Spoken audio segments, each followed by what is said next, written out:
We're going to give them a couple of minutes to get a few more people in here that may be trying to join, and then we'll get started. This will give them enough time to, if they cannot understand Texan or English from America, they can translate into French or Italian at the moment under the captions options.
Good morning, everyone.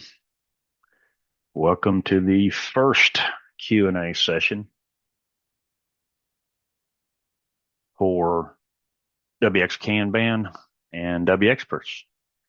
Some of you may know me from previous areas, Facebook, even old Clarion, things like this. Been around software for about 45, 47 years, and this is the first effort for me to put out a commercial product, but it seems to be working well. What we were going to go over is wxKanban. You can use the chat option and ask any questions you like. We will go over it. One thing that we really don't want to kind of get into is any discussion about the PcSoft pricing, because that's not where I'm going. I'm just getting away from it. I think that's well been dissected in the public. So, to start, if you have difficulties understanding me, you can change the language, as you can see on the screen, to either French or Italian. I will be saving this video and publishing it later today. There may be slight differences between sessions of Q&A based upon what questions arrive and who is asking them. So you may find more information in another Q&A session elsewhere today and tomorrow and Sunday. I plan on doing this every day until release, and release is on the 5th of July, U.S. time, and I've done pretty well. I can say that Nico in here is one of my beta testers. There's additionally Stefano Sar, and I'll mispronounce this, Scarletti. And I've got about 7 or 8 more that have been beta testing the product now for about 3 weeks or so. They have gone through, given me great suggestions, managed to keep up with the changes that I did to be able to do those. And we have been very, very fortunate. It's done everything we wanted it to do. To kind of give you a short overview, wxKanban is not just a document system or a project management system. It is a development system as well. I have programmed it to tie directly into VS Code by using certain tools. So between the development in VS Code and project management in wxKanban, it is like having a single development environment. The entire purpose that I have with this is to ensure that the documentation or the design documentation that you put together, whether it be converted from another language, such as any one of the PcSoft, Windev, Webdev, or mobile, follows and creates the correct code that you're looking for utilizing scopes and specs. So it is spec-driven design. Additionally, even on a new project, you have systems that will help you design a brand new project, which we'll look at one. So what the connection between the two, between VS Code and wxKanban, ensures that your code matches what you're trying to design. And then when you get into working with the product and you're looking at your screen designs and things like this and making changes and realizing new ideas to put into that project, it will also ensure that your documentation will match what you're trying to build. So that way, as you go along in the future and add new features to your products, redesign features in your products, things like this, your documentation will always stay and move along with it. So to go through the design, you have an option here of 4 different entry levels. The only one that is not completely 100% finished is consultant. Anybody that wishes to have that, contact me directly, and we'll talk about the pieces that are still a little bit under destruction or under construction. But you can use either one of these, any one of the 4. That's how you get on. Click, and you do this. I've kept it reasonably priced on purpose because I want to see success from everyone out there that's been working in PcSoft and Clarion as 2 of the biggest examples I have, to be able to move their products forward into more of an open stack environment that the tools to develop it are more of a side than the primary thing that keeps everything together. You have the code. The code is on your machine. It's in your GitHub. It is not anything in here. This is all documents. So I'm going to sign in, and I'm going to sign in as wxperts, which I have several things on the list that I have done. This is the dashboard. The dashboard shows every one of the projects that you have been creating. The dashboard will. Okay. The dashboard will show you your projects, where they're at, the things that it's doing, and you can have a complete list. And you have an additional list that you can go through, which is projects up here, that gives you more of a linear design, so you can just pick and go. I like the dashboard because I get to see some of the files and the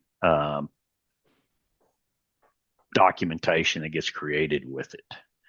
Additionally, down here, project proposals. As you develop, if you're independent developers such as myself, a lot of times I'll think of an idea that I want to build. So I can create that here that does not put it in the project list. It's for the future when I decide, okay, I'm going to do this project. So in doing this, I just hit the add proposal. So I can test project, and I have certain things that go through this. I've added in AI skills to help you develop this portion of it.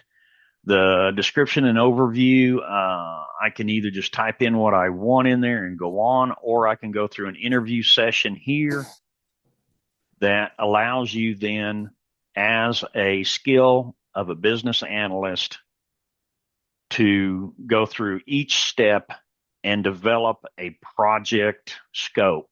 This is for the entire project. What do you want to build? How do you want to build it? What's the ideas behind it and what you're trying to solve? It will give you each of the steps to make a pretty good project scope to start with.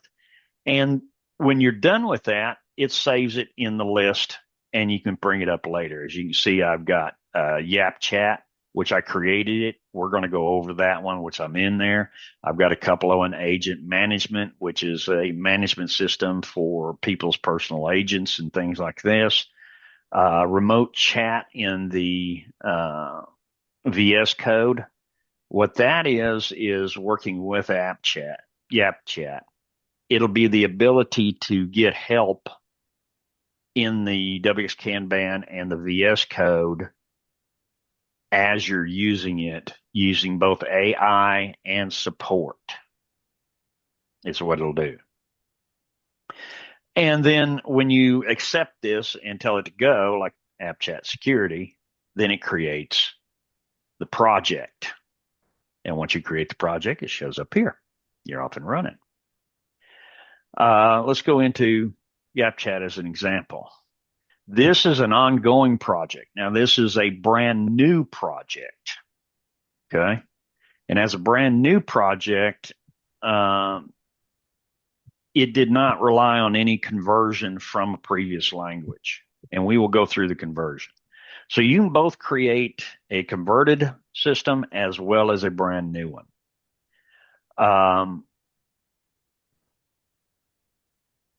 So I wanted to show you this because bottom line is I'm trying to make sure that everybody understands it's not just a conversion system for PcSoft. It's not just a conversion system for Clarion, old Clarion programs, things like this. You build brand new systems in this. And as a note, the entire wxKanban was a conversion from a Windev. It didn't use this tool because I was trying to build it as I was converting it. So, but everything is actually built based upon what I did as a Windev executable that ran on my desktop, not a Webdev. And I made it web solution. So let's kind of take a look at a few things on the dashboard. And if you've looked at some of the previous videos, I went through and did a system for taking one of the PcSoft example programs and convert it. This is pretty easy to do. And we're going to go through that this morning to show you how it's done. Okay. What we do first of all is obviously we start PcSoft. I'm using version 2025. I am not on the SaaS version, but you can still do it on that version as well. It makes no difference. Do understand that if you are up for a renewal, you will have to do the renewal. And in order to stay up until you get it moved over, then you can, disable your renewal and not pay them anymore. I'm going to open up an example and we'll use an example here on how to do something. Okay. These are completed examples. Let's do e-business. And we'll overwrite that with the source because it's been a long time since I've been in it.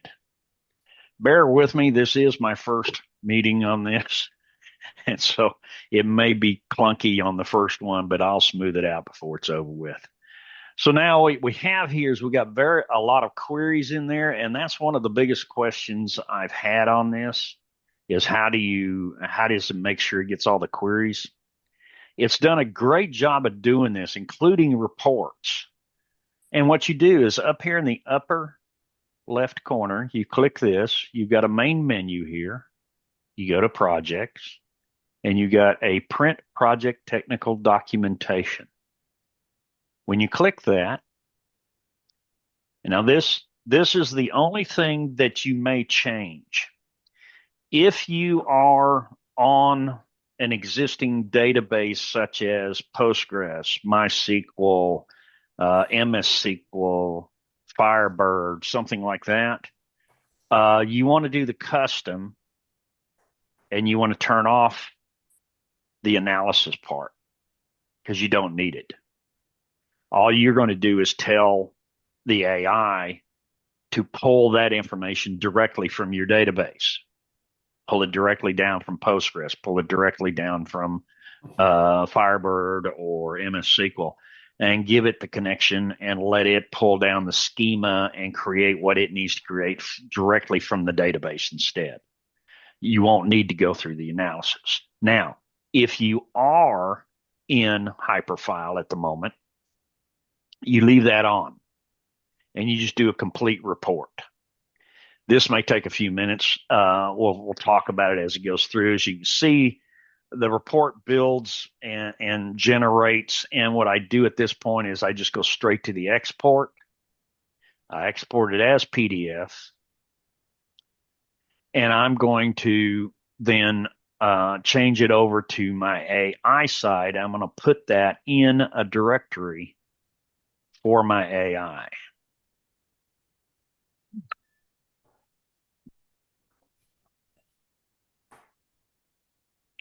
New folder, e-business.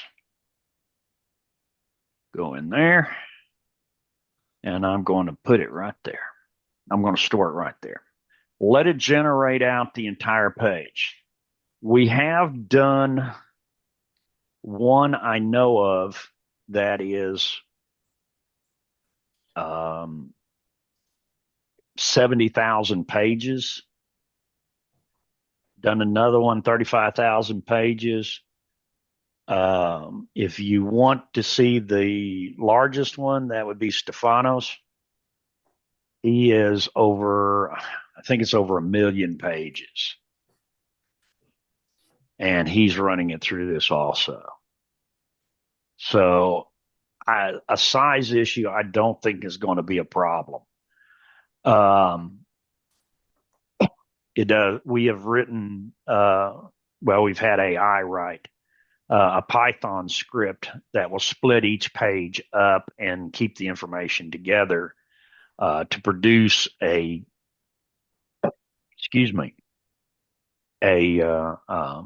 set of files for you to review. It separates them, including rebuilding the screens to the best of its ability.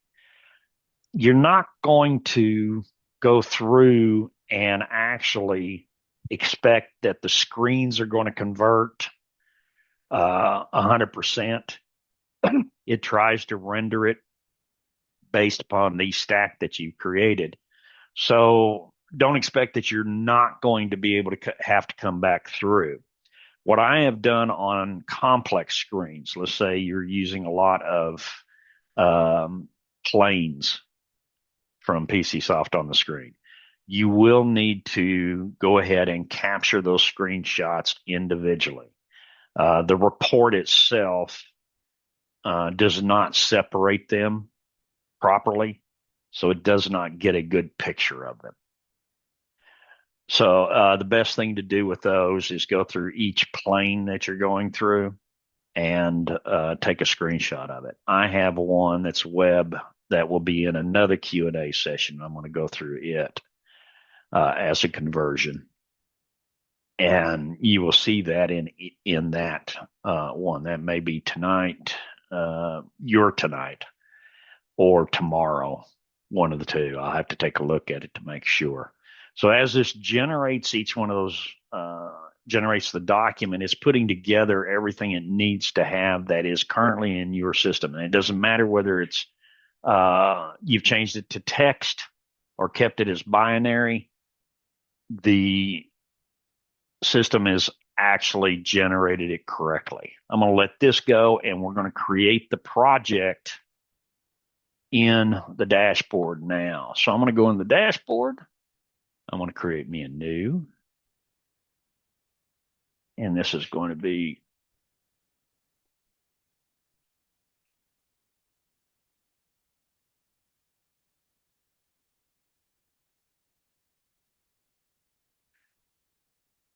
now. I can go through the interview to do the scope, which I'll do, or I don't have to. But you can see what happens is that on this, when I'm doing it, I've got what's the problem, what's the overview, what goals I want, who's the primary users, whatever constraints, success criteria, and any notes I may have. So we're going to start with one over here, and this is a interactive interview with a business analyst with at least 15 years experience. This is a conversion from example program PcSoft to web. Okay, so it's coming through a Microsoft migration. We'll let it go. Read that.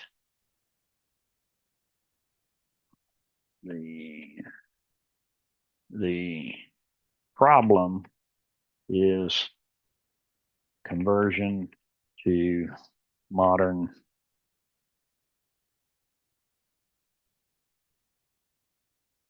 tech and open source code.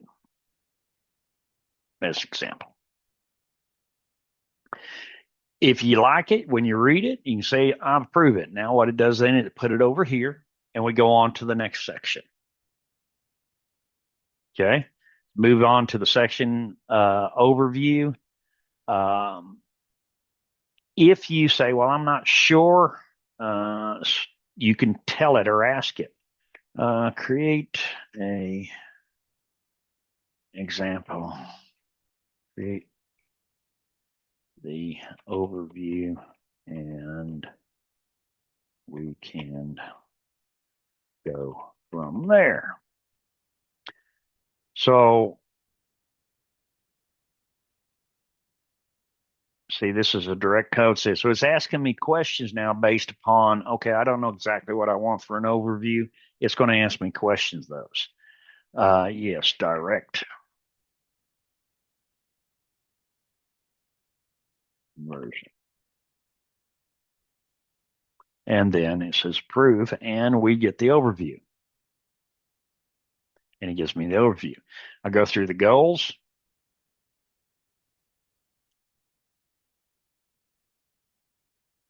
And what we want to achieve in there. Full conversion with web system.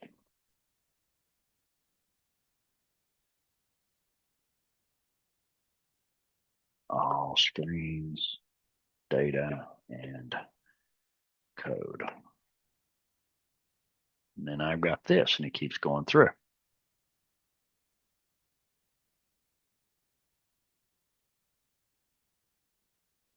Primary users, anyone that wants to see how it is done. Now, it is not antagonistic in asking these questions. It wants to just to help you expand how it works is what it wants to do. They are learning from the code. We're going to say this, learning from the experience and code conversion.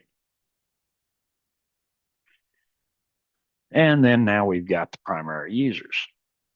Okay. Constraints, none.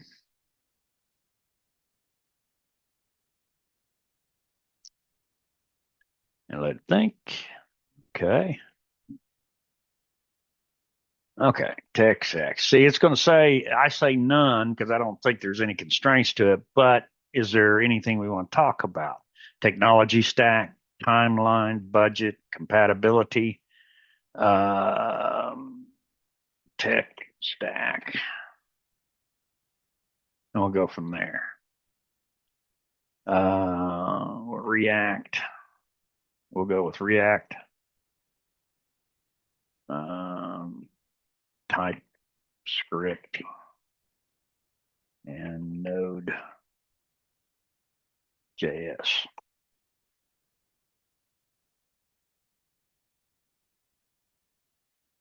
And then we approve it.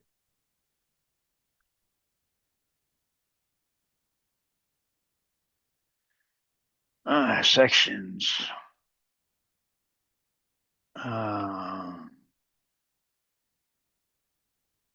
Successful conversion. Version from document. Old documentation.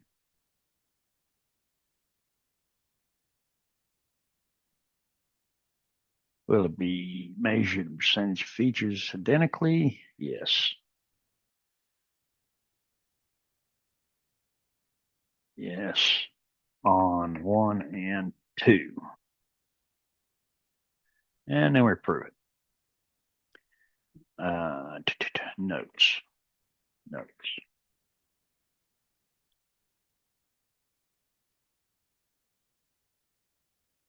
Okay, we are done with this.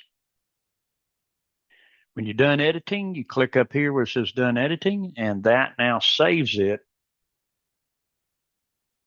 as the project overview here in your review.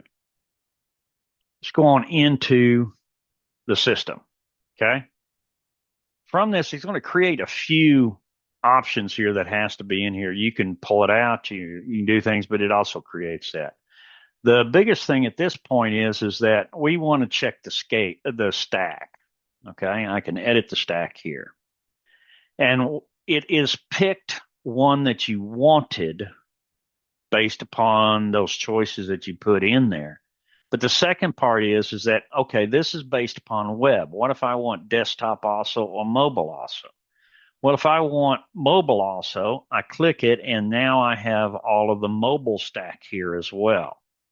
And this gives you the choices that you may want to use for this. React Native, I can change it and I can change the front end to be Kotlin Android as an example. Okay.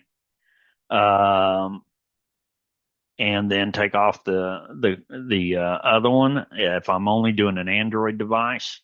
If otherwise, if you're doing an iOS or something like that, your stack will be different. But you can do both of those, or you can add all three. When you're done with that and save it, what it does then is now creates a JSON file of the stack itself. So that way it's in your VS Code and it downloads it with the kit. The kit is the most important thing. The kit is how you make things work. Let's go to theme. Theme is the second part. In this, you can ask it, what do I want to have? Right now, the default theme is the same one that I've got for wxKanban. You can, as a company, create your own theme. So I can change whatever I want here and save it as my company theme. From then on, it will be the default one for your company or you as a individual developer.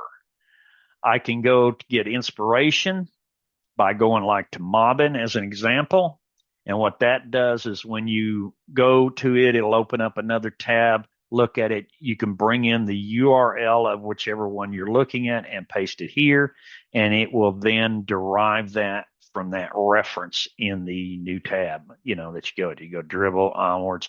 You can actually take any URL you currently have, even your own, and put it here, and it will derive as much as it can of the theme into it. I have not tried it on a Webdev window yet. I have not tried it. I just thought just crossed my mind. I have no idea whether that will pull anything from that or not. Okay. Once you've done that, you can download it. You don't need to download it on a new project. This is if you change the theme after you've already generated or start working with the project in VS Code. Right now, we're at brand new. We haven't done anything. So the only thing I want to do now is save that to project. Okay, we're done. Do I want to open that? No, I don't want to open it. I'm done with this. And now we're going to get into doing everything else. Finally, when you're ready to start, you want to go to the kit and generate it. The kit is what ties wxKanban together with VS Code. That kit is the thing that generates the links between the two and creates everything that you're needing to have. So we're going to download that kit. And as it downloads, I can put it in whatever directory I want to extract it to. A lot of people will put it in their downloads directory, and this is kind of a default. So I'm going to do that because I have a little different abilities. But if I put it in the downloads and save it, and then I can open, I can right mouse click on it, tell it to extract all, change the directory to where I want it to be, and make sure you're in the root directory when you do this. So I'm going to go in AI development. I'm going to go into e-business, and that's where I'm going to put it. I'm going to select that folder, and I'm going to extract.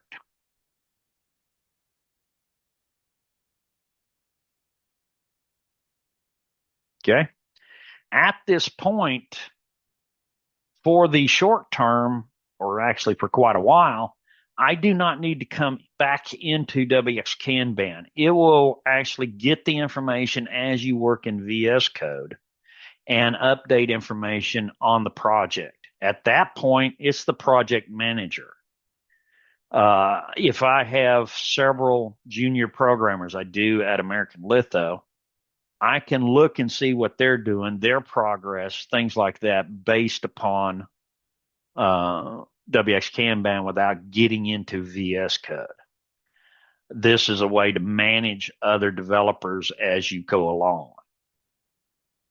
But at the moment, if you're an independent, you may get in here on occasion to look at reports, but as we move along, I'll be putting more and more of them down in VS Code as well. So we're done with the wxKanban, and we're going to be starting with VS Code. I'm going to close this one. Starting up VS Code and from scratch. Not right now. And yes, that's my truck. I'm going to open a new folder.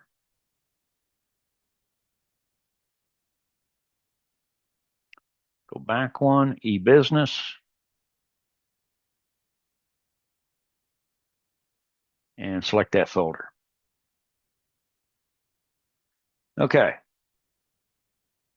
There's a couple things that you need to watch as we go through this.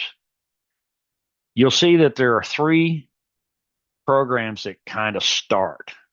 The orchestrator is the biggest thing that's happening. On a new project, it needs to install some modules that have been downloaded called node modules. And that's what it's doing. Allow it to finish that.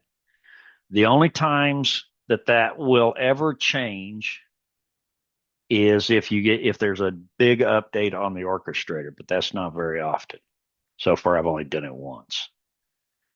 So let it finish this, let it install everything it needs to install in order to run. And it will also not only install, but it'll also do the NPM audit fix. So if there's anything that is out of date for the short term, it will bring it up to the latest versions and ensure that your security is there as well. It'll nicely do all this. And when it's all done, you'll see this, that it is listing on port 3618 or whatever ports you have. That means the orchestrator is working. Now, what does the orchestrator does? It is your middleman between you, wxKanban, and the operating environment. It is what tells when you want to do a command, it tells the system what to do for that command. And it helps you by telling you, don't forget, you need to do this. I'm going to put it in such and such scope or spec, and they probably hit that. It also checks the kit version. The kit version, and I'm going to show you on Yap Chat that it needs to be an upgrade, and I'll show you how that works. It goes up there and see if there's any changes in the kit that I have done.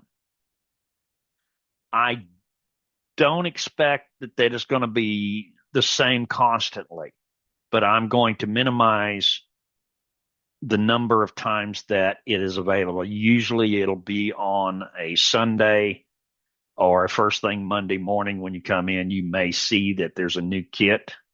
It will have a few new features to it or something like that. Who knows? If we find a bug, I will have that fixed already. Things like this. And then you have the dev cockpit. The dev cockpit is a excellent little tool. On the first one, you may have to hit the recycle on it because it needs the orchestrator or some of them node modules to bring it down. Okay. Underneath, you have a wxKanban, and it'll say WX there if you don't have a lot of tools like I do. Some of these I don't need anymore, but I do. So look for that. When you click it, you'll see a Kanban up here. Okay. And what it's going to want to do is going to want to do a few things. If you have Claude, it'll want to install the commands in Claude. You can go ahead and do that. I'm sorry, I hit the wrong one.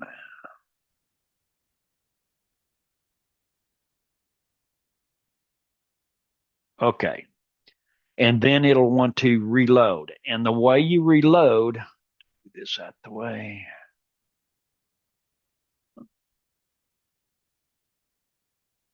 Oh. Is up here, show and run commands, and you'll see if you don't see the developer reload window, if it's your first time in VS Code, type in developer and you can find it in there. And all I'm going to do is reload the window. In doing so, that kicks that off and gets it all working again and moves forward. Okay. So what it's doing right now, it's going through the same thing all over again. It says, okay, the kit's up to date. The cockpit has been installed. You're good. As you can see, you've got the cockpit up here. This is my way for helping you to do your development. The cockpit is going to give you all the information that I can possibly give you. It will be the one thing that gets constantly updated. Okay. So let's go through some of these. You say it says all caught up, no remaining work. Well, that's not true because basically we haven't started anything, but that's what it's going to say. My feedback is bug reports. Since it's me and I'm the admin, it actually is showing those. It would not show those if it wasn't me. And what it does is that I have set up in the system that if you add bug reporting for your project, it will send it right back to wxKanban and create you a bug list. So it has all of the anything that issues, any questions, test bugs, smoke tests, things like this, and what it's done wrong. And then you can click on that, bring it down, run it through triage, and correct the problem and schedule the next release. Here is the good thing about doing this. Depending upon how you do things, if you're using containers such as Docker or something else to do the release, if you're using companies like AWS to do the release, as I do, there's two things that really helps. Number one, there are tools out there, like I have the CLI tools for AWS. So once I give it my credentials, I tell it how to fix things or do things or make things work on AWS.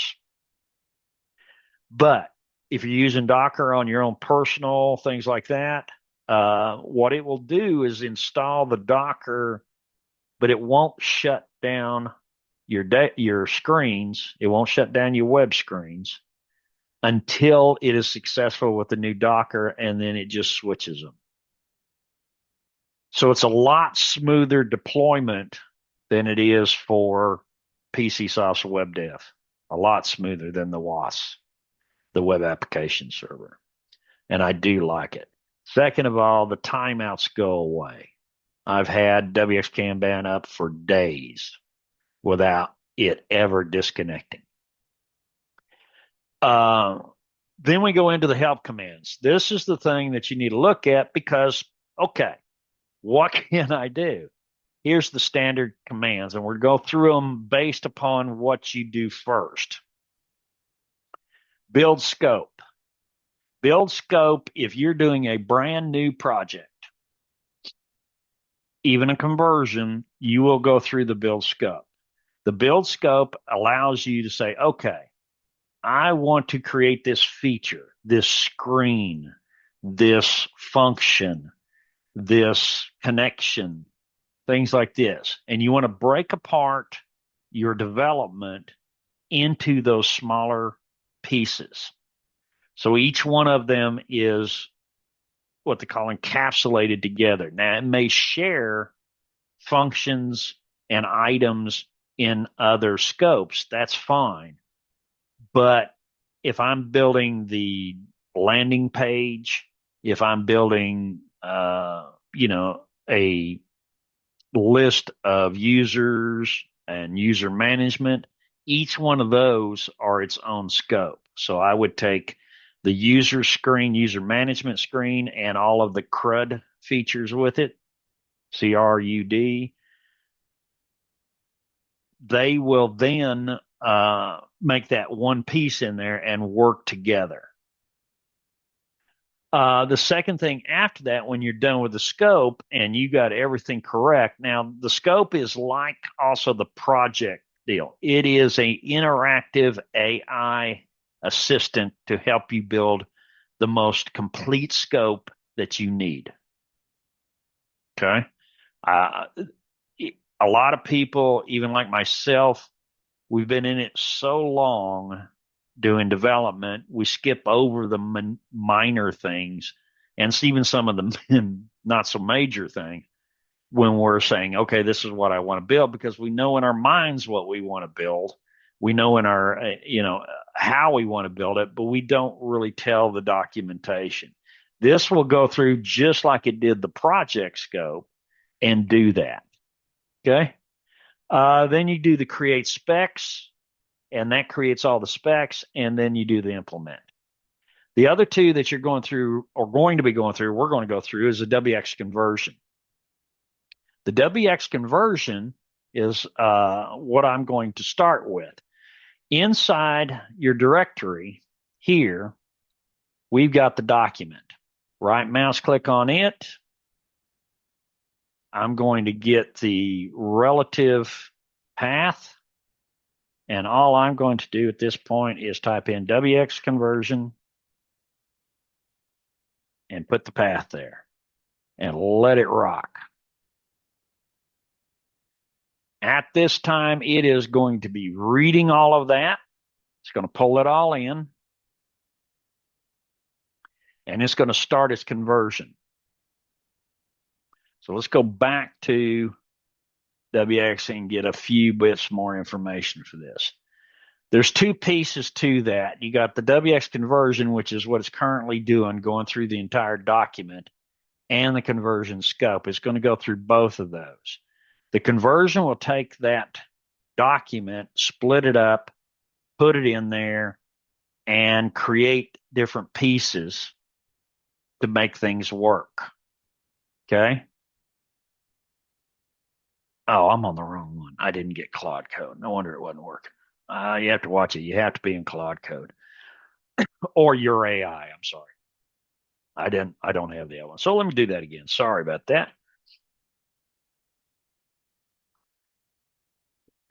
That'll make it work a lot better. There we go. Excuse me a moment.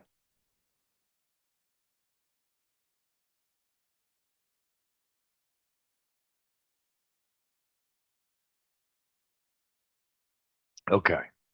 The conversion scope. Once it's converted all of the documentation as it's doing now, the conversion scope goes through each window page. It's going to go through your root root code, everything into it, and make what scopes for it. The issue, okay, is that after you've done that through your conversion, it is wise for you to run it through the analyze scope. And what the analyze scope does is ensures that, okay, I've gone through the scope. You have everything you need here to build this. If not, let's talk and get that settled. It will ask you questions. You're missing this. Here's a gap in your scope for dealing with this. And it will help you make sure that you get each one of those gaps out of there. As we can say, it went through 5,465 pages, got 75 pages, 76 control sets, 35 queries, 29 procedures, and 23 tables. So let's pull that out of the document. You can see the to-do start, split the PDF, which it's done, review the discarded MD for any uncaptured real elements. So it says, okay, I don't need that, but let me go review it again. Regenerate the pages is React Tailwind using ShadCN. ShadCN is controls conversion. Under the rebuild pages, choose the database dialect. What do I want to change it to? If it's hyperfile, I may want to do Firebird. I may want to do MySQL, Postgres, things like this. Now, if you've heard me or been around any of my websites and stuff, as you know, I'm a big Postgres fan. I'm going to give you a reason why I like the Postgres fan. One of the things that Postgres added to their records capability as a field is what they call a vector. A vector is a way AI can search for things. So if you build an application that you want to have AI embedded in there for people to be able to search for information in your customers, to search for information within their data, I would strongly suggest the Postgres, because you can use that vector and the searches will be infinitely faster. Okay.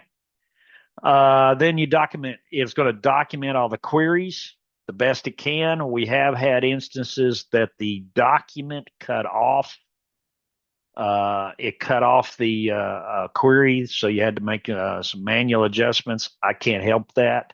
That's a document issue. And then also will write any report stubs under that as well. So now, what do I'm going to do? I've got choices: Postgres, MS SQL, MySQL, Firebird. You can do another. Choose whatever else you want. There's many out there you may want to choose from. Feel free to do so. I'm going to go ahead and go with the kit standard. Now, this is the key part about changing from legacy to Postgres. There are a couple of things with it. Number one is you can modernize it where I make everything lowercase, parent IDs, foreign Ks, do all of the conversions based upon how I do things to modernize it, or you preserve the legacy names exactly. So that way, if you're using camel case, underscores, capital letters, and lowercase at the same time, things like this, everything will be exactly the same. So we're going to keep it exactly the same because we're doing a conversion from an existing database. Submit that answer, let it go.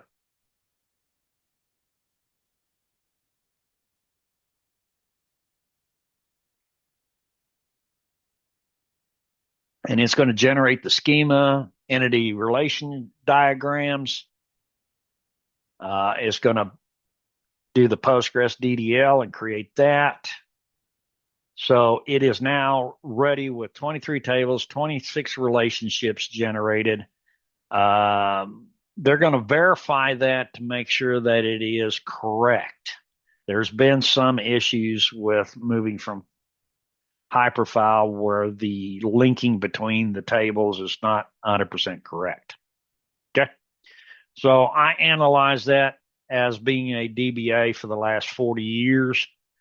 I make sure that it does the best case scenario in developing the two.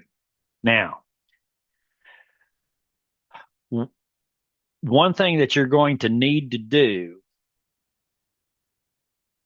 is in your application, create a global procedure and use the export to JSON for each one of your tables. Each one of the tables that you export will have the full JSON no matter how many records they are. And this AI will convert it once it's created the database. So you'll be able to have a conversion from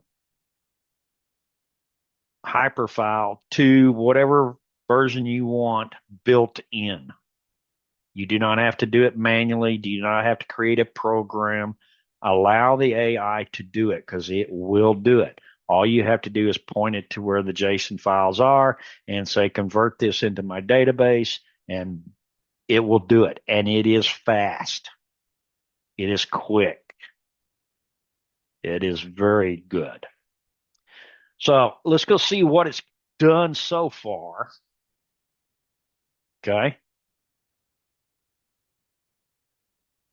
It'll all be underneath this rebuild directory. In here, I've got the database information. This is the ER diagram. Let me show you this. It's all MD markdown files, but I'll show this to you.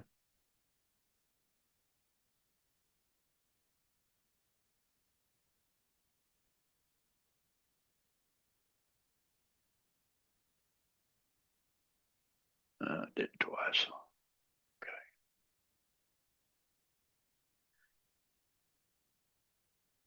So this is your entity relationship diagram between that entire program.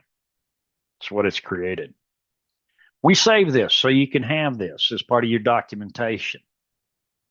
We bring this out. It's showing what each one of the families of the different columns are, the types, everything it needs to know, what it needs to convert to, the best case scenarios of converting it to different type.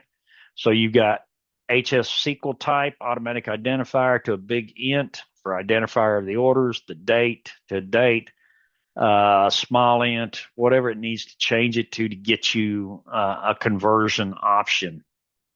So it's already done all this for you. You don't have to do for it. This is the spot part you have to do.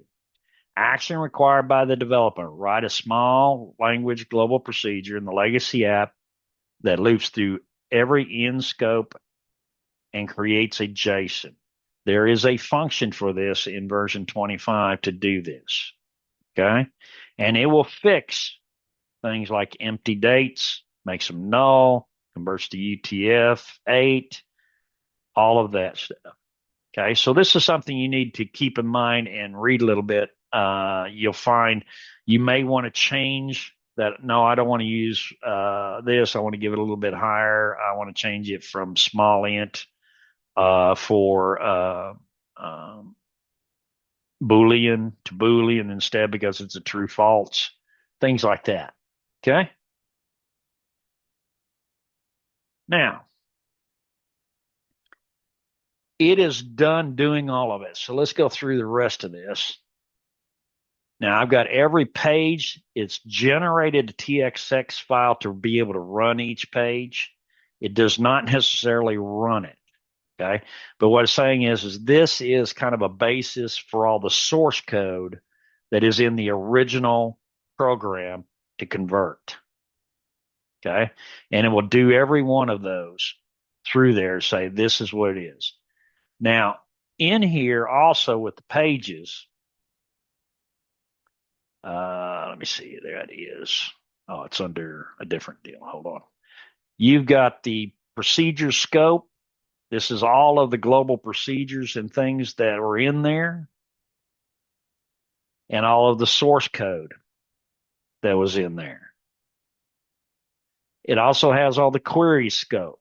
Let me kind of give you a review of this as well. Print preview, I'm sorry. I'll get there.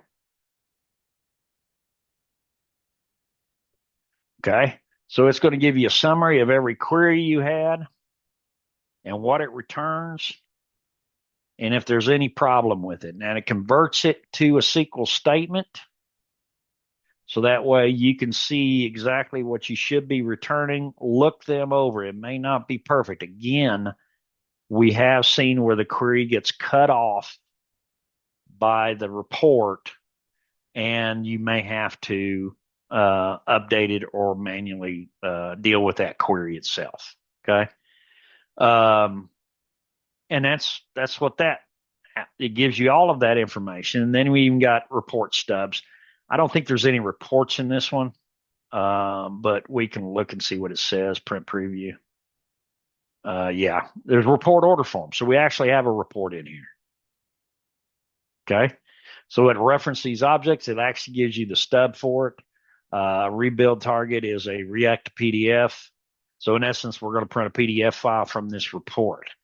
I have not tried it yet on some complex reports. I do have some complex reports. So it's going to be, if there's going to be changes, I will certainly be looking at that to do.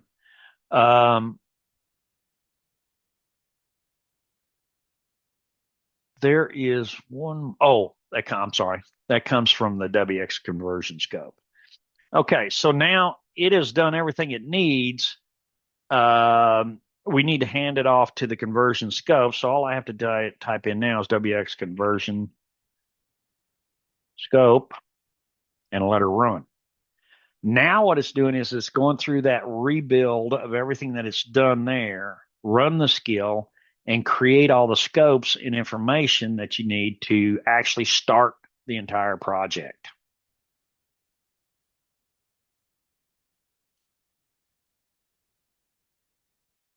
Now, what's going to happen here is we're going to probably run out of time here momentarily. I'm going to finish this portion and then restart from here in the next meeting. Tell everybody to refer back to this video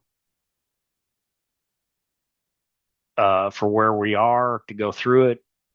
And we're just going to move forward in the next session of Q&A to this. So if you have any questions, please type them in now.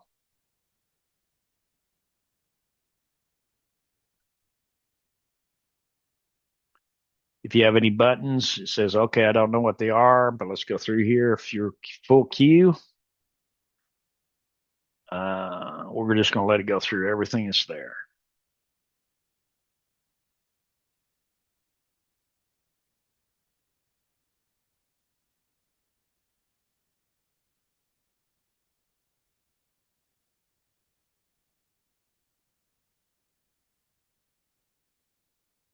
Stefano, is everybody being able to type into the meeting?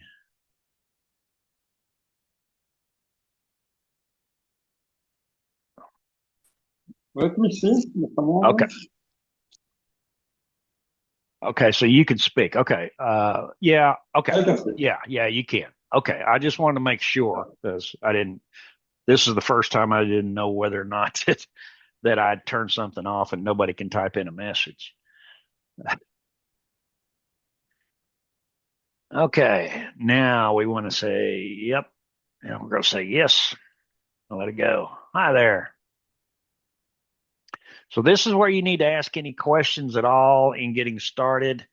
Uh, the other part about this is that I'm literally before Monday, before the final release under WX, underneath the help, you have all the videos that I've currently done. These will be in there. You also have the frequently asked questions. Is it suitable? Can I? All of this. Um, I'm also going to be putting in here that you'll have a help that will do the same as, let me do this here. There'll be a button up here that says report a bug, suggest a feature. It will also add ask help. So right now, if you run into a problem, you can click on this here and you can report a bug to me directly, or you can report a suggestion that you want to give me directly. There will be a third option, which is going to be assistance, which will give you a chat session with my AI first to see if it can answer any of the questions because it will have the entire help file from wxKanban. If it can't give you the question, it will say we will refer it to support and get back to you. And what'll happen at that point is it'll save it, send it directly to me. If I'm online, and I'm usually online, I will report and talk to you immediately about it.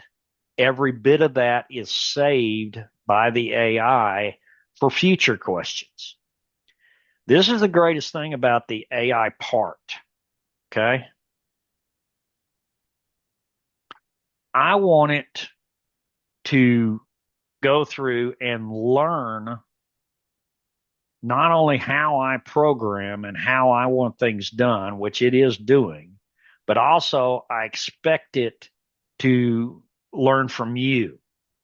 So when you ask me a question, if we get into a chat up there and you're asking me a question and things like this, I want to make sure that what I am telling you is also put into its notes. And it will do that. It will add it as a chat session and then keep it as part of its notes in AI. So if someone else asks a similar question, it'll go straight to whatever the help says and post the notes that I had already previously discussed. So it may answer it already.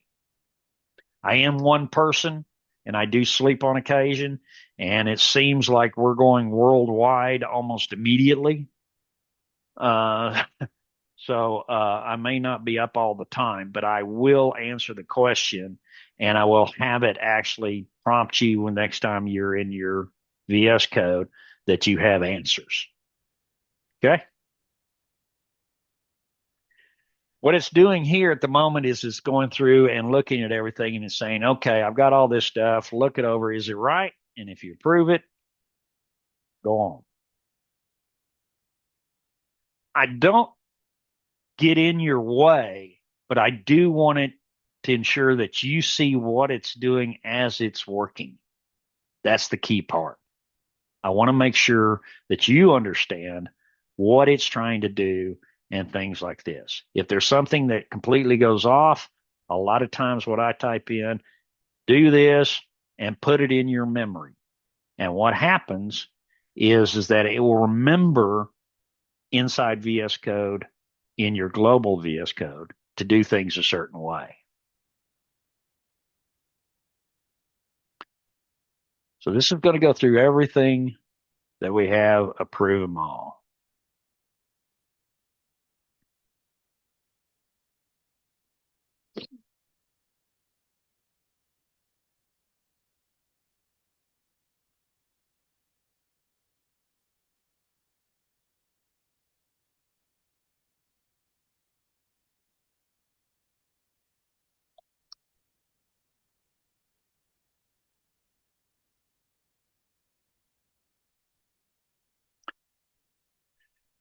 Okay.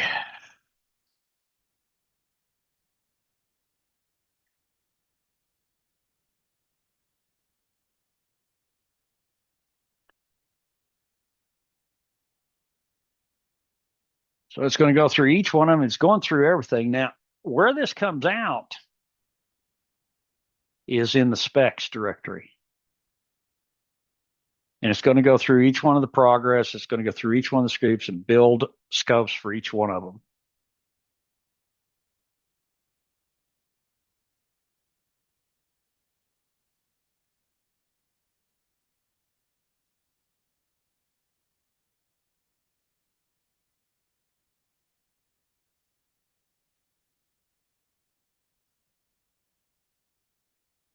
Okay. Can you sign up today? Yeah. But rest assured, there will probably be some minor cleanup changes between now and the next couple of days. So it does not matter to me if you want to sign up today, you can. Since you're in here listening to me, I appreciate you. Believe me, I do. Uh, and thank you for having an interest in this. And I hope, with all my heart, that you're able to get to where you want to be in this process. I started in AI. You'd be surprised. I started in AI 6 months ago. I spent the first 2 months. Now this is part time, not full time, but I spent the first 2 months trying to figure out how to do all of this stuff, where to find things like this. So I went through several different vibe coding areas, and each one of them had the same problem. I would go through and I would have to back up and go through it again. At one time, using Claude, I blew through all of the tokens I could in 2 days,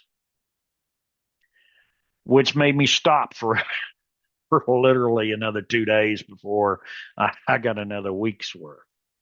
So the first thing I built was a way, scaffolding around it, rules, things like this. And now I barely get over 10, 15% usage of Claude any week,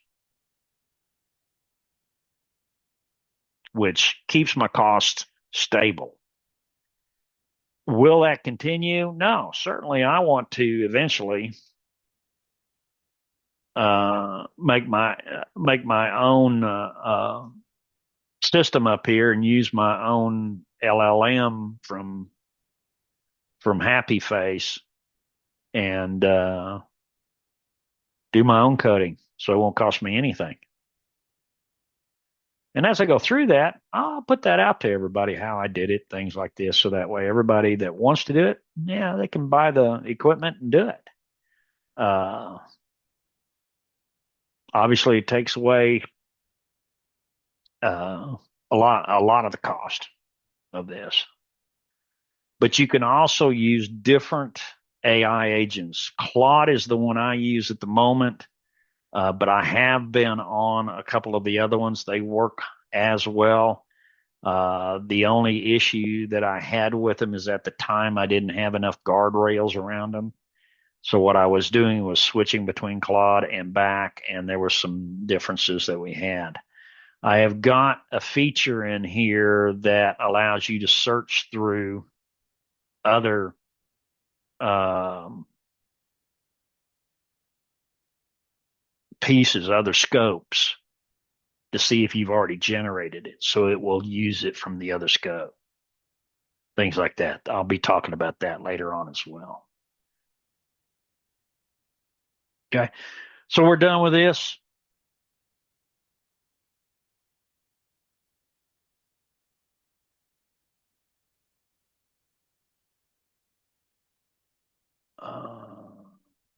Here we go. Okay. Um, I'm going to have to hold this off because I don't want the video to go too long at one time. People have to work for a living. So there will be another one it'll be this evening in EU. It's afternoon for me. I think it's like 7 p.m. tonight, EU time or European time, which will continue with this and finish it off. Obviously, it will all go through all the scopes at that time, but we're just going to walk through this step by step, one piece at a time. I will post this video up as quickly as possible. You feel free to email, and I'll put it in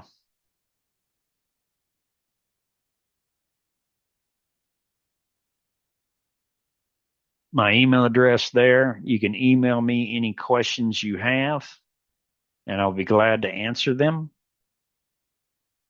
And stay tuned because once this is done, we're going to get into Yap Chat and show you what I've been building there.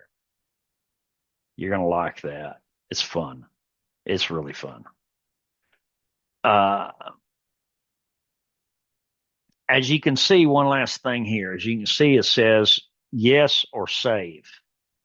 And this is this because of Stefano. He had so many of them, it was going to take him like 2 weeks to go through every scope. So we gave it an option to save where you're at and then start off from there. So he could do 6 or 7 at a time or have between him and his team do several at a time, then save in the position they're at and then go to the next one. So that's what that's for. It's a great little feature. If you have 600 screens, like I've got 600 screens on another one, scoping 600 is not going to, I'm not going to do it in a couple hours. It's going to take some time. So that is one thing that you will have to do. And it's going to go through each one of the scopes and go from there. Now, here's one thing also that it will do. Once it's through the 3 major pieces to start with, which is your opening codes, your schema, and it gets to the windows, it's going to say, do you want me to do all the windows and just show you the questions afterwards? You can do that. I don't know that I would do that with 600 screens. But if you have a smaller program, say 30, 40, 50 screens, something like that, an area, it's not a bad idea because it will go through and ask you the questions afterwards and then fill in the blanks in the scopes as you move. It'll try to make it a little quicker. And go from there. So we'll show you the finished product this evening at 7. Thank you for being here. I really appreciate the fact that you guys showed up. I'm hoping that I get answers for you as we move along and help you anytime in the future you wish. That's the whole idea. Andy, I'd like to see a few words before you finish. I'm sorry. See Hello. oh, can you type it in? I can't really understand you very much because you're on speakerphone, I guess. Yeah, I know. Okay, I type. And then I'll answer the question.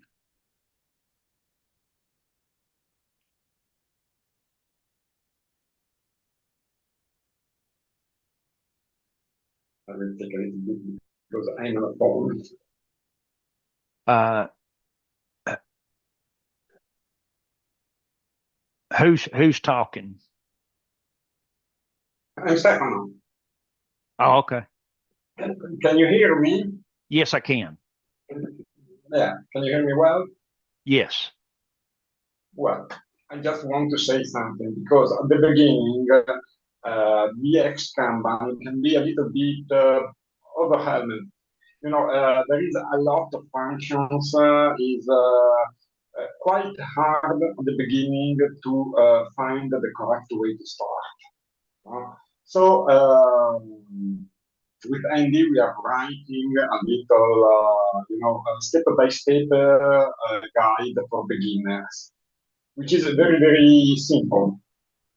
So everybody can start with the right step and begin their conversion with Kanban. Because at the beginning you have a word in front of you. But if you Oh, you have want to? this little guide, it would be very, very easy. Okay, so you want me to start with the sign up and an empty board? No, I just wanted to say that it's better if you publish a step by step, a written step by step guide. You know, I'm because sorry, simply I because missed that. I missed that. I apologize. okay, because at the beginning when you start with the Xkanban, Yeah. it could be quite, you have a lot of options, a lot of commands. Yes. Yes. It's quite, it's not hard. No? It's not absolutely not hard, but is a lot of things it does. So I'm just proposing to have a written step-by-step guide. How to start, what do you do, what you have to do at the beginning. Simply install, how to install Claude inside the VS Code, Oh, okay. how to start, how to make a kit, how to, just an how to. Okay. It's I very, got you. very, I will I yeah, will I will do that, install VS Code and the whole 9 yards. Okay. I will make a special video that will come under um it'll come under yeah, help videos. yes, I'll put it Kanban right for the here. absolute beginner. Yeah. Because I'll put that in if this list right here. yeah, And that comes on the website under docs. So if you're on the website, let's take a quick look at that. It should be okay. So we'll bring this back up and go here.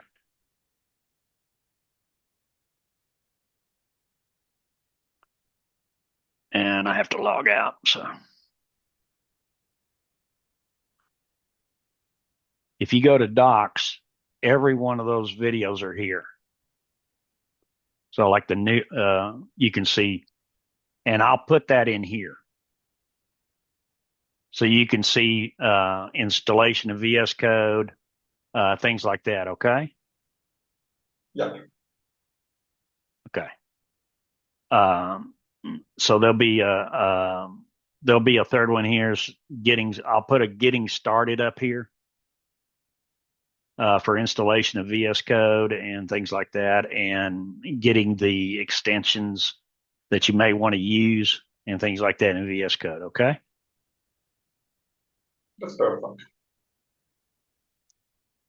Because that's about a 15, 20-minute video, and we'll go through that. And then if you have any questions to it, you can ask me any questions if I missed anything, but I shouldn't. I shouldn't. Now, this one here may take you through some steps, but like I said, there's some things I skip around. I shouldn't. So I'll give a getting started right off the bat.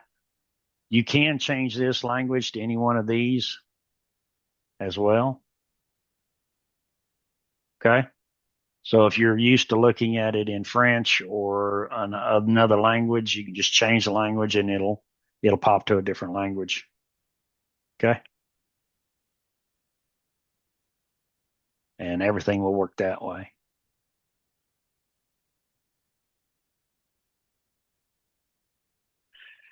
Okay. Anything else?